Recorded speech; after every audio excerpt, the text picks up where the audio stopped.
അസ്സലാമലൈക്കും.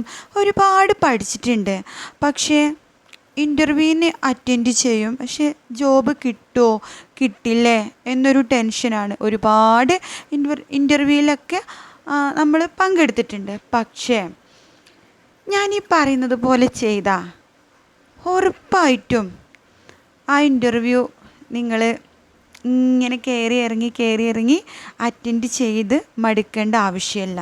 അപ്പം അതിന് ആദ്യം നിങ്ങൾ ചെയ്യേണ്ടത് എന്താണെന്നറിയോ? സുബഹി നിസ്കാര ശേഷം ഇൻഷാ അല്ലാ 5 വക്ത് നിസ്കരിക്കണം. സുബഹി നിസ്കാര ശേഷം യാ മലിക്കു യാ വദീർ എന്ന അള്ളാഹുവിൻ്റെ അസ്മാഉൽ ഹുസ്ന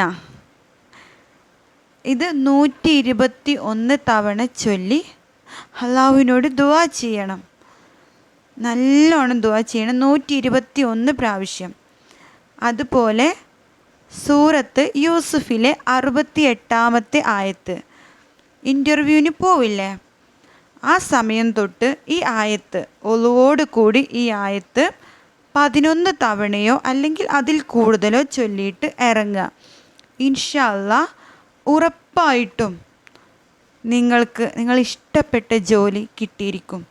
പിന്നെ ഗൾഫ് നാടുകളിലൊക്കെ വിസിറ്റിങ്ങിന് പോയിട്ട് വിസിറ്റിംഗ് വിസ കഴിഞ്ഞു, എനിക്കറിയാവുന്നവരൊക്കെ ഉണ്ട്, വിസിറ്റിങ്ങിൻ്റെ കാലാവധി കഴിഞ്ഞു, നാട്ടിലേക്ക് മടങ്ങുക, ഒരുപാട് ഇൻ്റർവ്യൂ അറ്റൻഡ് ചെയ്തു. ഇവർക്കൊക്കെ നല്ല ഇതാണ് ഇത്. ഇനി ഈ ഒരു കാര്യങ്ങൾ ചെയ്യണത് ഉറപ്പായിട്ടും കിട്ടും. ഇനി അതല്ല ഇനി ഇതൊക്കെ ചെയ്തിട്ടും ചിലർക്ക് ചെയ്തിട്ടും കിട്ടില്ലായിരിക്കും. അവർക്ക് പവർഫുള്ളായിട്ടുള്ളൊരു സലാത്തുണ്ട്, അത് ചൊല്ലിയാലും കിട്ടും. പക്ഷേ ഇത് തന്നെ ചെയ്താൽ മതി, കിട്ടും. ഇനി ഇതെല്ലാം വേറെ ചൊല്ലണം എന്നുണ്ടെങ്കിൽ അതും, പക്ഷെ അത് കുറച്ച് റിസ്ക്കാണ്. അത് ചൊല്ലിയിട്ട് നമ്മൾ ഒരാഴ്ച, ഈ ആഴ്ച തൊട്ട് അടുത്ത ആഴ്ച വരെയാണ്, ഈ വെള്ളി തൊട്ട് അടുത്ത വെള്ളി, അതെല്ലാം 2 ദിവസം കൊണ്ട് ചൊല്ലി തീർക്കാൻ കഴിയുകയാണെങ്കിൽ അത്രയും.